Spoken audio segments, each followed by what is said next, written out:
सच live news, हर कदम सच के साथ।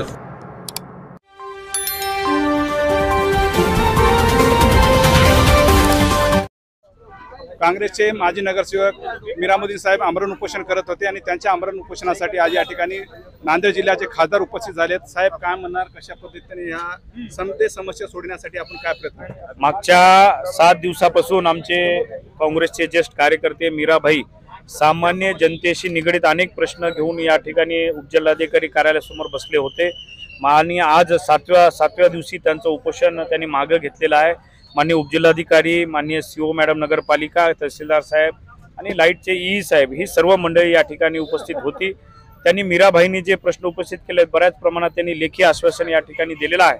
नगरपालिकेमध्ये जे जन्ममृत्यू प्रमाणपत्र आहे, बाकी प्रमाणपत्राला लवकर मिळणारी हेळसांड आहे, सामान्य जनतेला त्या ठिकाणी बऱ्याच वारंवार चक्रा मारावं लागते, मोकाट जनावरांचं निर्जंतुकीकरण आहे आणि या प्रकारे शेतकऱ्यांच्या बऱ्याच मागण्या या ठिकाणी मीराभाईंनी उपस्थित केल्या होत्या। तेही मागण्या प्रशासनापर्यंत पोहोचण्याचं निश्चितच काम जिल्हाधिकारी महोदय किंवा त्याच्यावर उपजिल्हाधिकारी साहेबांनी या ठिकाणी दिलेला आहे। आणि महावितरणशी निगडीत जो स्मार्ट मीटरचा जो मुद्दा आहे याही याच्यामध्ये प्रमुख मुद्दा होता।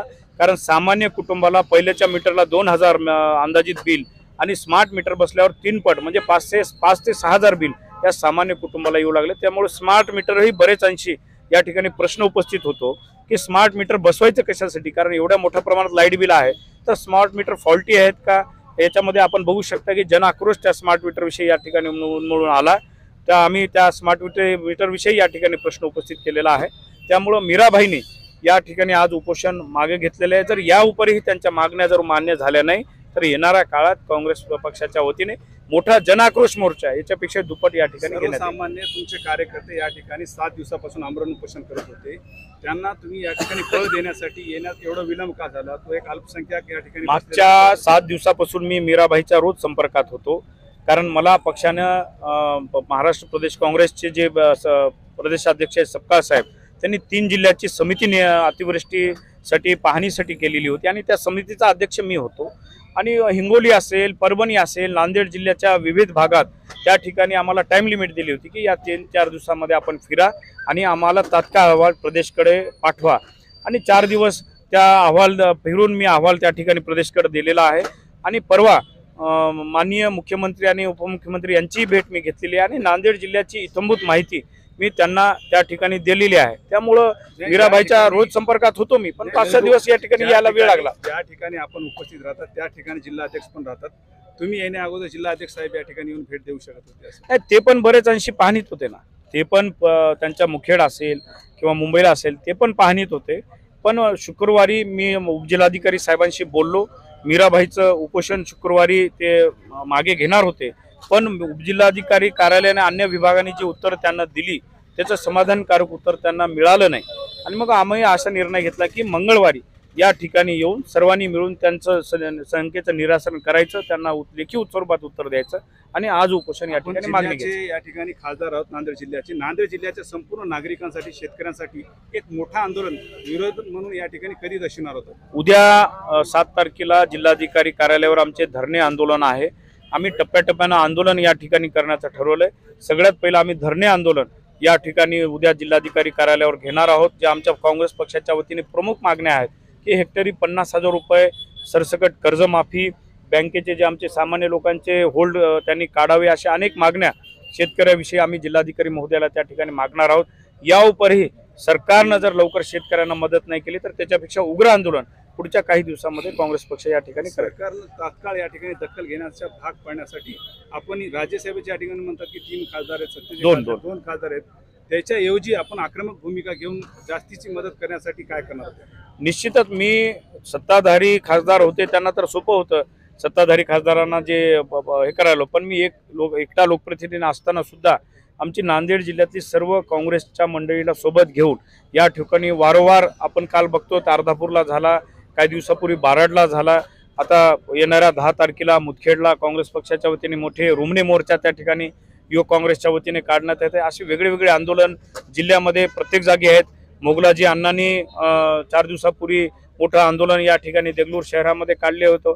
काँग्रेस प्रत्यक्ष शेतकऱ्यांच्या मदतीसाठी ग्राउंडवर आहे। पण सत्ताधारी कुठेही या ठिकाणी आपल्याला ग्राउंडवर दिसत नाहीयेत असं मला या ठिकाणी लेंडी सांगायचं. कार्यालयाबद्दल आपण या ठिकाणी म्हणलात की जे पाऊस मोठा पडला त्याच्यानंतर लेंडीच्या हसनाळ गावामध्ये जे जीवितहानी झाली किंवा तिथल्या 12 गावामध्ये जनावरांची सुद्धा मोठी जीवितहानी झाली, त्याचं आतापर्यंत त्या लोकांना मावेजा मिळाला नाही, त्याच्याकडे कोणी या ठिकाणी फिरकून बघत नाही, त्यांची कोणी दखल घेत नाही. तर त्याच्यासाठी आपण मागे लेंडी प्रकल्पाविषयी जेव्हा आपले स्वर्गीय खासदार वसंतरावजी चव्हाण हे जेव्हा निवडून आले होते, त्यांनी सगळ्यात पहिली बैठक जिल्हाधिकारी कार्यालयामध्ये लेंडीविषयी घेतलेली आहे आणि त्यानंतरही मी जवळपास 2-3 बैठका आम्ही घेतलेल्या आहेत. आमचे जिल्हाध्यक्ष हनुमंतरावजी पाटील बेटमुगरेकर तेव्हा तत्कालीन आमदार होते, त्यांनाही त्याच्याविषयी लेंडी प्रकल्पाविषयी इत्यंभूत माहिती आहे. आम्ही जिल्हाधिकारी कार्यालयामध्ये त्यांना विनंती केली की आपण गळभरणी करू नका, बॅकवॉटरचं पाणी गावामध्ये जाईल, पण त्यांनी जे मार्गदर्शन व्यवस्थित नसल्यामुळे इंजिनियरनी बरोबर न सांगल्यामुळे पण एवढ्या मोठ्या प्रमाणात 7 ते 8 गावाला पाण्याचा विळखा आला. बघू शकता 5 ते 6 लोकांची या ठिकाणी मृत त्या ठिकाणी पाहुले वाहून गेले, कितीतरी जनावरं, मुक्रांबादला 40 जनावरं वाहून गेले. तर त्यांनी गळभरणी केली तर अशी परिस्थिती या ठिकाणी आली नसते आम्हाला म्हणायचं आहे. पण या उपरी जे नुकसान झालेलं आहे अद्याप मी वारंवार सांगतोय की हे शासन शेतकऱ्याकडे स्पेशल दुर्लक्ष करताना दिसतंय. शेतकऱ्याप्रती कुठेही आस्था या राज्य सरकारला किंवा केंद्र सरकारला या ठिकाणी दिसत नाही. शेवटचा एक प्रश्न, जशा पद्धतीने कैलासवासी वसंतराव चव्हाण साहेबांची सर्व कार्यकर्त्यांवर कडली नजर होती आणि सर्वांवर प्रेम होता, तशा पद्धतीचं आपली नजर आणि आपलं प्रेम कार्यकर्त्यांवर नाही असं दिसून येतं. नाही, कार्यकर्त्यावर नाही असं म्हणू शकत नाही. त्याचं एक मी उत्तर देतो की जेव्हा वसंतरावजी चव्हाण साहेब असतील किंवा असतील, पण मी एकटाच लोकप्रतिनिधी संपूर्ण जिल्ह्यामध्ये आहे. समाजल्या ग्रामपंचायतच्या प्रश्नापासून, पंचायत समितीच्या प्रश्नापासून, जिल्हाधिकारी प्रश्नापर्यंत मी एकटा लोकप्रतिनिधी असल्यामुळं मला एवढ्या भागामध्ये एकट्याला ना कुठं खाली जिल्हा परिषद सदस्य आहे, ना कोणी पंचायत समिती सदस्य आहे, ना नगरपालिका प्रशासक आहे, ना नगरपालिकेला नगरसेवक. उदाहरणार्थ घ्या, जर देगलूर नगरपालिका जर आपल्या या ठिकाणी पहिलं नगराध्यक्ष मोगलाजी अण्णा होते किंवा शहरातले प्रश्न नगरपालिकेमधून ते संख्येचं निराकरण करत होते, पण हे बऱ्याच जागी लोकप्रतिनिधी नसल्यामुळं बराचसा लोड माझ्यावर येत आहे. त्यामुळं नजर नाही अशात नाही, पण मला वेळ त्या ठिकाणी कमी पडत आहे. परिषदचं आरक्षण सुटलेलं आहे त्या